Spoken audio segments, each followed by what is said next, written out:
Boom. All right. So this is a game recap of Game 4 from the 2021 FIDE World Chess Championship. Magnus Carlsen versus Jan Nepomniachtchi. And of course, if you guys haven't already known what the result is already, I mean, you can just kind of look it up. And I'm sure a lot of you already know. But if you don't, then I won't spoil it for you. We'll go through this, and it's a quick recap of what's going to happen here. So, all right, E4, E5, knight F3, knight F6. Now we got a Petrov. Wow. Wow, right? And y'all remember this with the last world championship with Fabiano. After knight f6, knight takes e5, right? And after d6, he went knight d3. Do y'all remember this when he played knight d3 like this? Like, and people was tripping in the world championship, because you usually always go knight f3. Like knight d4, knight d3 just doesn't get played. And he played it in the world championship like a boss, right? So, you know, knight f3 is the usual move. But I think in this game, yeah, they went down this route anyway.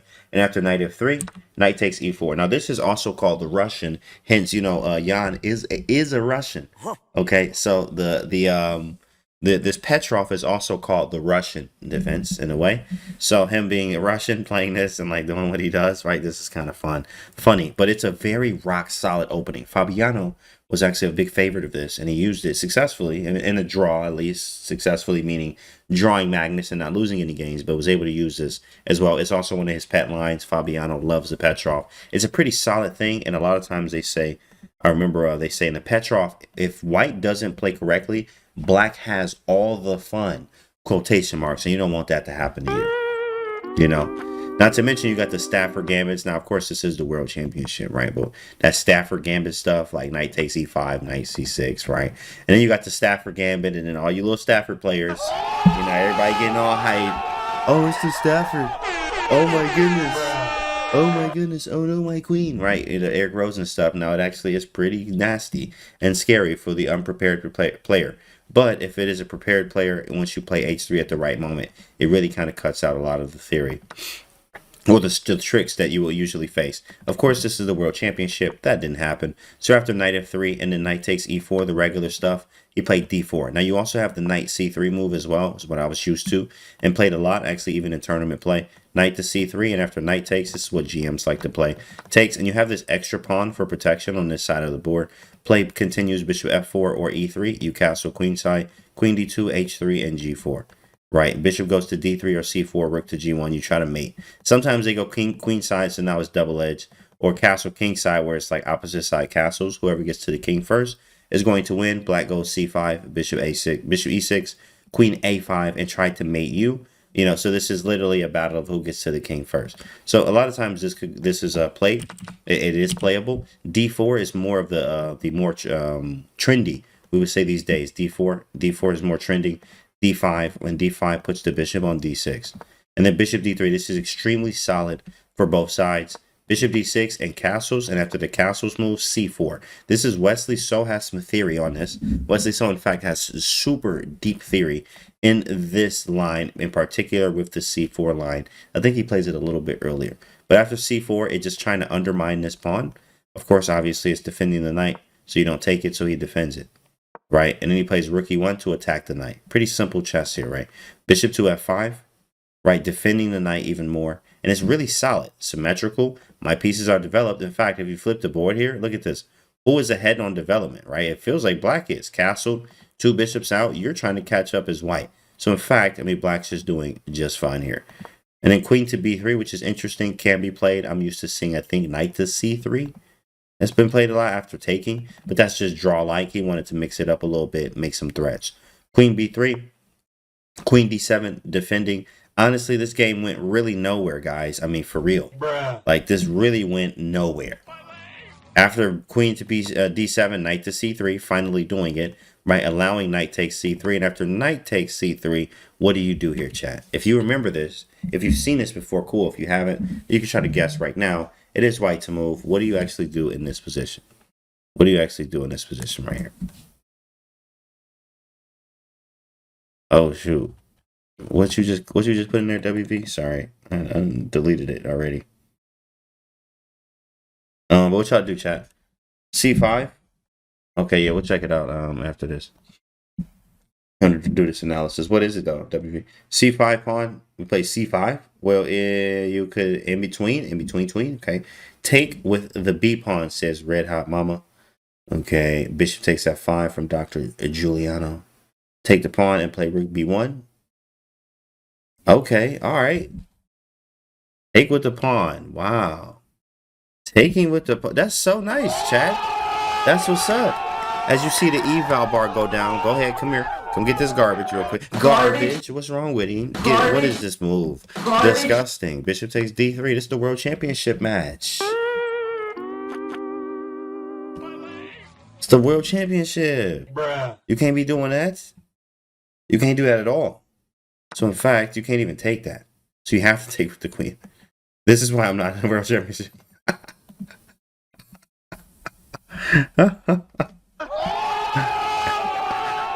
This is why I'm not in the World Championship. Oh man. Oh my goodness. Yeah, the eval bar was as soon as you play this, the eval bar telling you how garbage you are. Still going. There you go. There you go. Oh, garbage. There we go. All right. So after knight takes C3, in fact, it is this move right here, and Drosso got it right. Bishop takes F5. In between move. In between move. Let's go. Yes, but C5 will be a garbage move, 100%. Garbage, and the reason being is because you didn't take anything. You really didn't take anything right here. Knight takes C3. Yes, you're hitting a pawn, but this is still hanging. There's like stuff hanging still. Maybe you can get away tactically, but this is not the way to go. This is not the way to go here, right? Is you really want to just take the material that you have and follow what Magnus did here after knight takes, which was the in-between move. Bishop takes F5. After bishop takes, queen takes, then pawn takes. So now we can use rook B1 like we talked about before. A little bit of weaknesses here, but we're okay. This is kind of weak, but whatever. Got the open B file as compensation. B6, right, stopping. Of course, obviously, queen takes B7. And take on D5. Take on D5. Yes, this is weak, but this is weak. I mean, that's really it. That's really it. Thank you, Cherry Green. I appreciate it, man. Absolutely. There's more support, actually. You can get ad-free viewing with the sub. You can use Prime, by the way, too. If you don't have your Amazon Prime, you can attach it. And you get the free sub. So C takes D5 and queen to B5, right? Bishop takes bishop isn't forced. Do you want to trade bishop? Yeah, I mean, he kind of did, though, because his position, like, he's not fully developed. So trading may help a little bit or slow down Black's position or, development in a way. Like going back here, yeah, it's not really forced to actually take it here. You could take queen takes C3, right? But I mean, this lodges the queen, and like, this is the, like, imagine this happening. Like, what did you get out of this? Like, weak pawn, and Black has even a better structure. So this is just not that good. So he took this way, and now if you look at the structure, the pawn structure is the skeleton of the whole position. So you want to have a structure that is similar to your opponent's, unless you have different minor pieces. We have the same. If I had two bishops when my structure was worse, then I would have compensation with the bishops. If I have two knights, right, but his structure is worse, but he would have compensation with the bishops, and etc. Stuff like that. So here, I mean, it's kind of offset. Yes, I have a weak pawn, but I also have an open, half-open file. I have some pressure. You have a weak pawn too as well. It's even. It's even. And as you see, the eval bar thinks exactly the same. All right, queen to D7, trade them boys off. And if queen, well, you have queen D3, and also queen takes D5. Rook B1. But what do you play here, chat? Let's see if the chat is paying attention. White to move. What do you play in this position, chat? It's on you. If you've seen it, cool. If you haven't, cool. You're going to figure out right now. Let's see if we're paying attention. Let's see if we're paying attention, chat. Queen should not take the pawn to the elevation. Queen takes D5 is blocking with his face. Says Red Hot Mama. Elevation says it's a trick. Don't take the pawn. Not queen takes D5. Very good, chat. Very good. Nobody got hit with this garbage button. But if you was thinking that, I'm gonna give you the button anyway. For people that thought you should take the pawn and just didn't say nothing because you didn't want to get hit with the garbage button. But queen takes D5 is not a move. And after bishop takes H2, what do? Oh, you resign. King takes H2, queen takes D5, and we live. Nice discovery there. GG, get the man off the board. So queen takes D5 did not happen. And A4 did. A4 solidifying the queen, right? And after captures here, boom. Now this move right here I thought was outstanding. which is also the #1 move by Jan here. You play this position. It's black to move. In fact, I'm gonna flip the board. I thought this was an outstanding move from Jan here, understanding everything that white plans wise it can do here and will do if you do what you regularly want to do as black. So it's black to move. What do you do in this position? Let's see if you can figure this out. This was a beautiful move. I thought. I was like, this is just like, his understanding there is obviously there. That's why he is a super GM. That's why he is challenging Magnus. To make moves like this is very, very, very, very good. It shows his huge understanding. Well, you can make so many moves here. You can make so many moves, but I found that the one that he made here was really like, wow, that was powerful. I had to stop and look at it for a little bit more. And I looked at a few more lines and was like, wow, that does make just total sense to make that. And you can actually learn something from this move if you can get it right here. Black to move, what is it? Poker Chess says A5. I'm on level 1, so I would play H6. All right, ice cream in space. Not a bad move though. Rook E8, little mentor. Okay, Rook E8. You know what? Let me give you an individual clap for that. Individual clap as you see the eval bar lose his absolute mind and say that you are absolute garbage. Wow. Rook E8 and then Rook takes E8 and we great, but it's not me. So we back this up and then Bishop A3 and that's for me. I mean, this is over. This is a family channel, my guy. Like, sheesh. Rook E8, not a move. Not a move at all. So Rook F to C8, or it would be just Rook C8 because this one can't go to C8, but Rook C8, okay? A C8-6. Rook E8 is 100% for reals. So we're going to keep it moving. And then let's see what else. I move my knight, develop the rest of my pieces. I was waiting to see this. Knight D7. Now, Knight D7, this is a lesson inside a lesson we get in today. It seemed like the practical move. Or the move that makes the most sense because you need to develop the pieces like Dr. Giuliano said. The problem here with this, though, is that this move like this, something like Rook A6 happens. Not that you should or can. I mean, I can just go back and we can repeat. But this seems very annoying because my plan is to just double and take the pawn. Eventually, this is not fun. This is not fun.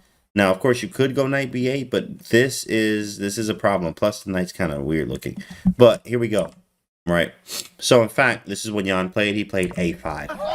Wow. That was sweet. That was sweet. Because now I'm up a sign I can maybe take with the rook or the knight. And I'm getting out. And I don't have to worry about it anymore. And I get rid of yours too as well, which makes this super weak, even though I have my own weakness. I thought that was 100% fire. Okay, flipping the board after A5, Knight H4. This move right here, I remember even Magnus in the post-game interview said he was thinking about many moves. He was thinking about G3, King G2 with G4, or he was thinking about another move. I think he said Bishop A3, trying to get rid of this to play Knight E5 and Rook A3 to B3 or something like this.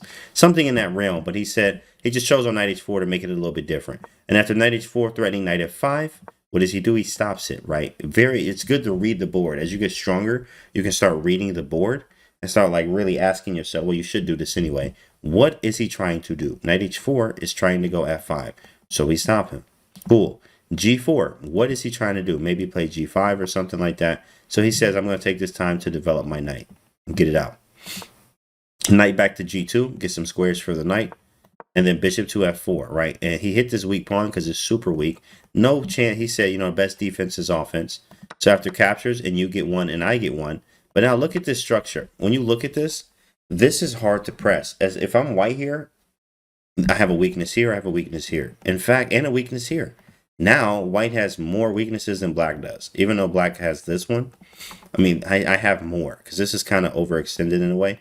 And this rook is kind of stopping the pawns that defend this one. So I have to be careful on how I proceed here. Rook D3, which is hitting D4.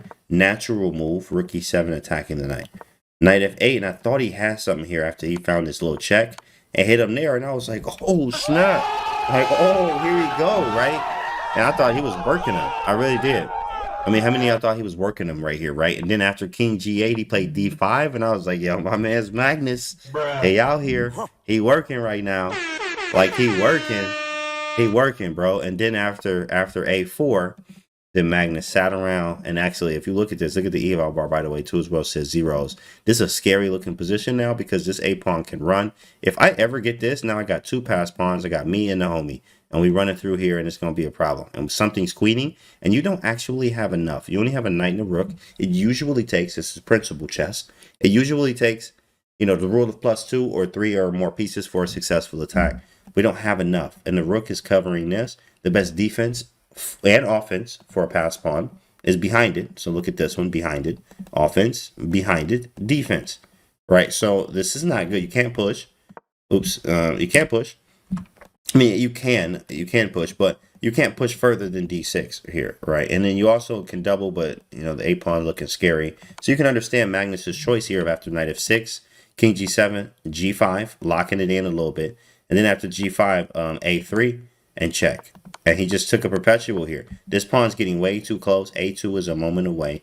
Going here, taking this, threatening rook b1. If you go passive route, rook e1, I might even have rook takes e1. E8 and then playing rook b1 at the right moment, or just literally moving the rook out of the way and escorting this pawn down, right? It would have taken long to get to the 7th. Correct. There's too much play. This a pawn is too strong, so he just says, I'll take the draw. And if you try to run away, like king h8, then there's rook takes f7, right? Now we should be like winning, and this is always there. Very scary. I also have rook takes, like if you try this, I mean, look at that. Look how nasty that is, right? I mean, kind of, maybe he's okay. It's kind of draw-like. So maybe I don't need to take here. Maybe I just play d6. Rook takes f8, knight d7. I mean, there's many moves. Let's see what the engine says. Best move here. Wow, h4. King g2 and king f1. King f1 is garbage. But king g2 and h4 look good. Wow, interesting. Interesting. Why couldn't he try for the swine mate of rook c1 and rook c7? Well, I mean, it probably. Let's see what happens. Right. Let's try to run through that. Say rook c1 and then a2, and then if you go down here, so it's nothing you getting queened on, and the only thing, it's just not enough time is what it says. It's just not enough time. That's all it is. It's just not enough time, bro. But this was game 4, guys. This was game 4 of the FIDE World Championship 2021. Magnus Carlsen versus Nepomniachtchi. Tomorrow will be game 5. Here's the schedule right here. Let me pull that up for y'all real quick. Oh, here it is. Okay, schedule. Perfect. So tomorrow is the 30th or 31st. Sorry, December 1st. December 1st. So this was game 4, 4:30 in the morning. Times are all the same. If you notice here, look at the times, right? Times are all the same. So there's always going to be the same. But tomorrow, December 1st, game 5 will be at 7:30 Eastern time.